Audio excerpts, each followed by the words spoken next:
মৃত ব্যক্তির ফটো তোলা বা ভিডিও কলে প্রবাসী আত্মীয় স্বজনকে দেখানো যাবে কিনা?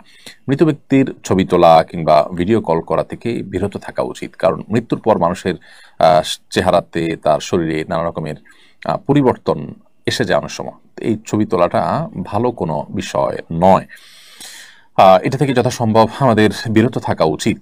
এবং এমনিতেই সাধারণ অবস্থাতেও প্রয়োজনে ছবি তোলা যায়। ছবি তোলার ব্যাপারে, ফটোগ্রাফির ব্যাপারে আমাদের যে মত পার্থক্য আছে, যে ডিজিটাল যে ছবি তোলা হয় মোবাইলে বা আমাদের বিভিন্ন ডিভাইসে যেটি থাকে, যেটি প্রিন্টেড নয়, সেটিকে অনেক রকম জায়েজ বলেন। এবং জায়েজ হওয়ার মতটাকে আমাদের কাছে নানাভাবে যৌক্তিক এবং বেশি শক্তিশালী মনে হলেও এটি সতর্কতার পরিপন্থী যে প্রয়োজন ছাড়া আমরা ছবি তুলবো, সেখানে মৃত ব্যক্তির ছবি তোলা বা ভিডিও করা তো অনুচিত। তবে একান্ত তার সন্তান দূরে আছে, আসতে পারছেন না, তাকে যদি আপনি লাইভ ভিডিওর মাধ্যমে, লাইভ কলের মাধ্যমে দেখাতে চান, সেটা ভিন্ন বিষয়। তবে ছবি তোলা, বিশেষ করে তার অঙ্গ এবং চেহারা বিকৃত হয়ে যাওয়ার আশঙ্কা থাকলে না তোলা উচিত। এরপর প্রশ্ন হলো, মুহররম মাসের বিশেষ কোনো আমল আছে কিনা? মুহররম মাসের বিশেষ আমল হলো বেশি বেশি নফল রোজা রাখা। নবী করিম সাল্লাল্লাহু আলাইহি ওয়াসাল্লাম বলেছেন, আফদালুস সিয়ামি বা'দা রমাদান শাহরুল্লাহিল মুহররম। রমজানের পরে সবচেয়ে উত্তম রোজা হলো আল্লাহর মাস মুহররম মাসে রোজা রাখা। এই জন্য মুহররম মাসের স্পেশাল বা বিশেষ আমল হলো এই মাসে বেশি বেশি নফল রোজা রাখবো আমরা ইনশাআল্লাহ তাআলা। যার যতটুকু তৌফিক হলো 2, 4, 5, 10টা করে যে যতটুকু পারেন নফল রোজা রাখবেন এই মাসটি অলরেডি কয়েকদিন গত হয়ে গেছে, বাকি যে দিনগুলো আছে আমরা নফল রোজা রাখার চেষ্টা করবো ইনশাআল্লাহ তাআলা। এটি হলো এই মাসের প্রধান আমল বা বিশেষ আমল। এর বাইরে এটি সম্মানিত 4 মাসের একটি সম্মানিত মাসের ভিতরে সবচেয়ে গুরুত্বপূর্ণ মাস হওয়ার কারণে সম্মানিত মাস এই রুটিন কাজগুলো, এবাদতগুলো, রুটিন ভালো কাজগুলোকে বিশেষ গুরুত্বের সাথে করা এবং পাপের কাছ থেকে বেঁচে থাকার জন্য বিশেষভাবে সচেষ্ট থাকা, সেটা আমরা অব্যাহত রাখবো ইনশাআল্লাহ তাআলা। এরপর প্রশ্ন হলো, আমি একটি কোম্পানিতে চাকরি করি, কোম্পানিটি ইসরায়েল সংশ্লিষ্ট বর্জন লিস্টে আছে, এজন্য সবসময় মনোবেদনায় ভুগি, আমি চাকরি ছেড়ে দেবো কিনা? পরামর্শ দিতে করবেন। আপনার চাকরি যদি অন্যত্র করার সুযোগ থাকে, এই কোম্পানিকে আপনি যে সার্ভ করছেন সেটা না করে অন্য কোথাও সার্ভ করবেন, সেটাই হবে আপনার জন্য উচিত এবং কর্তব্যের বিষয়।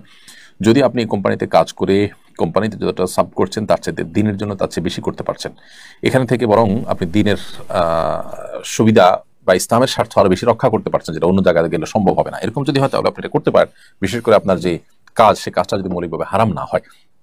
আর যে কাজ করছেন সেটা যদি হারাম কোনো কাজ হয় তাহলে সেক্ষেত্রে কোন অবস্থাতে সেখানে কাজ করা আপনার জন্য জায়েজ হবে না। কুদ্দুস শেখ আইডি থেকে আপনি লিখেছেন, সামর্থ্য থাকা সত্ত্বেও যদি ভিক্ষা করে কিয়ামতের দিন তাদের শাস্তি কি হবে?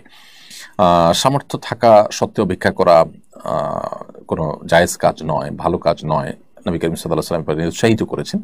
কিয়ামতের দিন তাদের স্পেসিফিক কোনো শাস্তির কথা কোরআন হাদিসে আলাদা করে বলা হয়নি যে সামর্থ্য থাকার পরও ভিক্ষা করলে এই ধরনের শাস্তি হবে।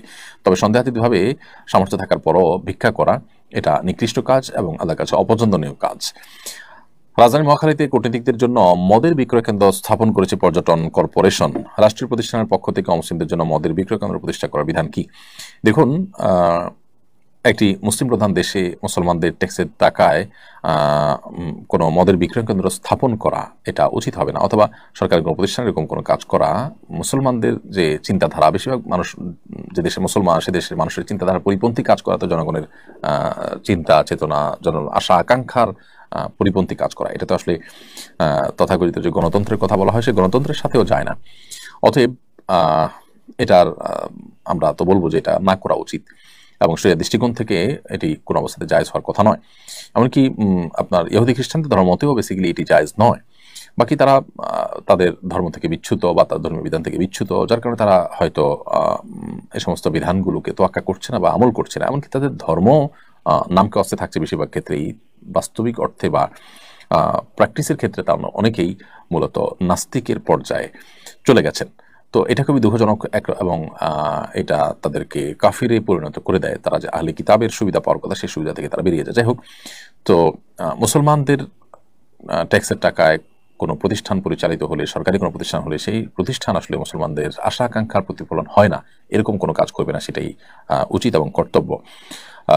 বিদেশিদেরকে আমাদের দেশে আনতে হবে, তাদের এখানে নানা রকম কাজ থাকতে হবে বা তাদের সাথে এঙ্গেজমেন্ট দরকার হয়, সেটা বাস্তব একটা বিষয় আমরা জানি।